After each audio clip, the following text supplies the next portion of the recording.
The House Energy and Commerce Committee is expected to mark up and pass a bipartisan bill today, which calls on ByteDance to divest of TikTok. Or, if not divest, risk the U.S. banning it from app stores. Here's what the Biden administration said about it yesterday. Watch. We welcome the steps that they've taken. Obviously, it still needs some work. Obviously, we're providing technical support.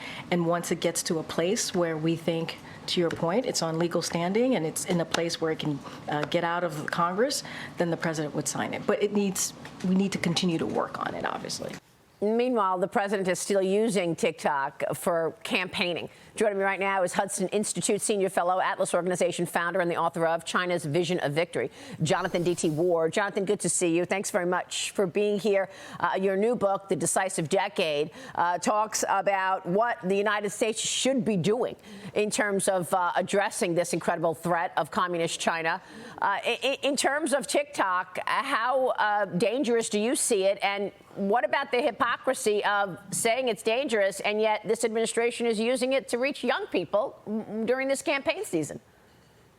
Well, look, I mean, I think we know what TikTok is. I mean, nothing has been more extensively discussed by government, by, sort of the right sort of research institutes, by really the whole world now. And we know what it is. It's been banned by federal government. It's been banned even by contractors to federal government. Congressional members have called it malware, which I think is accurate. Reporting from everywhere from Human Rights Watch to, major reports from Australia and around the world have told us what TikTok is. And it's just time to act on this.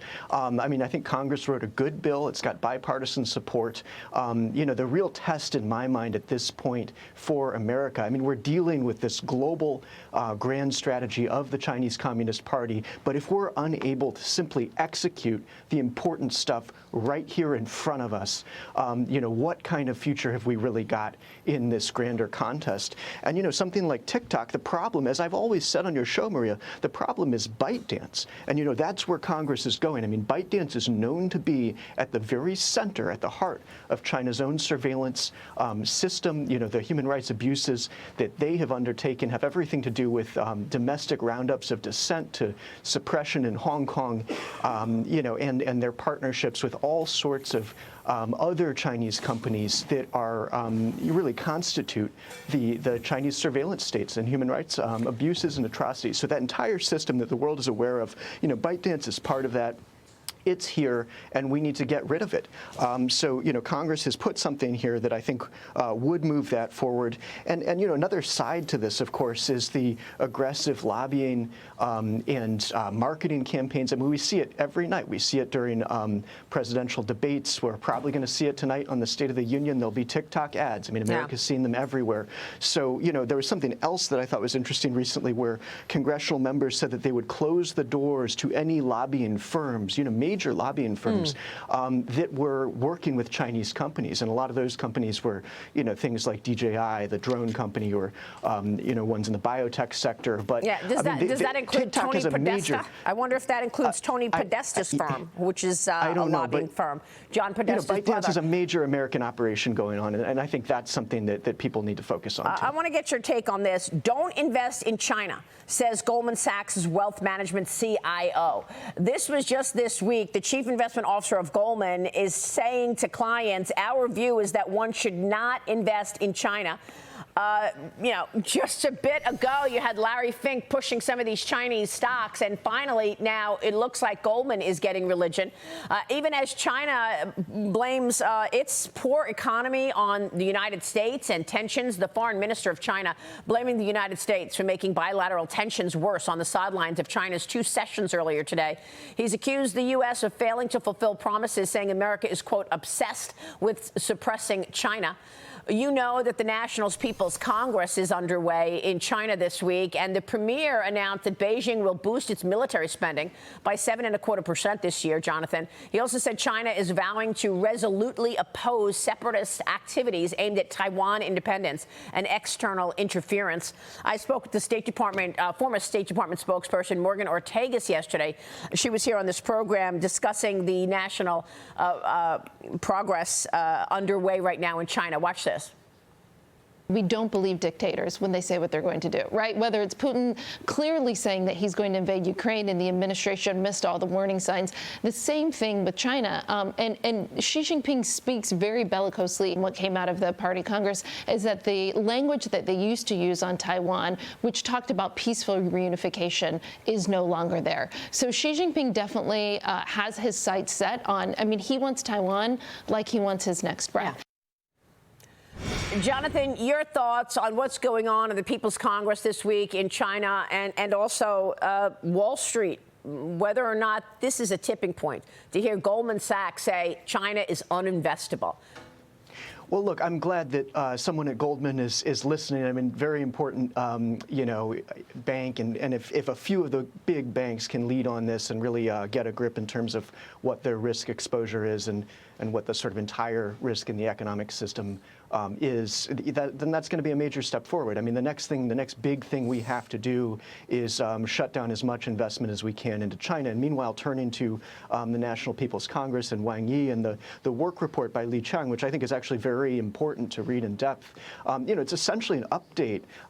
It's sort of the KPIs of China's vision of victory. I mean, they are talking directly about the great rejuvenation of the Chinese nation. I mean, they've laid out all the industries. It's sort of an update on Made in China 2025. I mean, they're talking about the aerospace industry, the shipping industry, their domination of electric vehicles and battery markets, their tightening of supply chains. The work report is to explain their progress on their general strategy, and it also shows us the entire battle space. I mean, if you're willing and able, as I've laid out in the decisive decade, to take apart everything they are trying to do here, we still have the power to do that. I mean, this really all can be stopped. They're telling us how they go about it, and I think we have all the targeting measures to start slowing down their economic growth, bringing our supply chains back. And what they're going to do next is focus on increasing, especially investment into advanced manufacturing.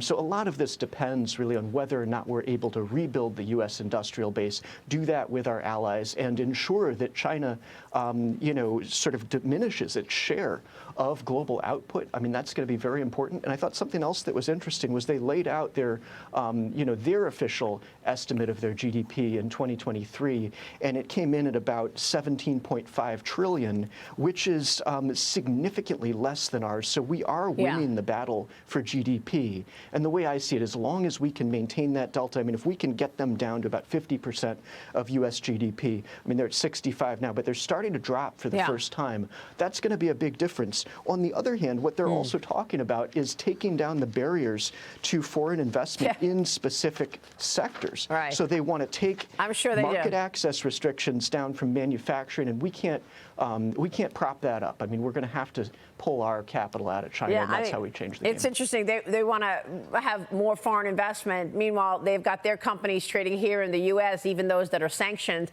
Investors need to understand it's not just that you're investing in companies that are tied to the Chinese military, the #1 adversary of the United States, but you're also perhaps putting yourself in a money-losing situation. The economy there has declined, and Chinese stocks are down in 2024, given those growth targets missed expectations, Jonathan. Real quick before you go, how bad is the Chinese economy right now, do you think? Do you think people have a clear picture of how bad it is? Very, very quickly, Jonathan. We got to jump. Yeah, I think it's bad. I mean, I think they're headed into a structural crisis, but a lot of that depends on our willingness to absorb their exports and, participate in their next strategy, which is they've been upfront in the work report about lack of domestic demand and lack of external demand.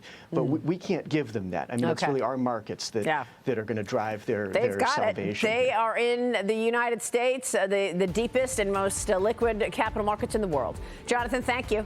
Jonathan D.T. Ward on China. We'll be right back.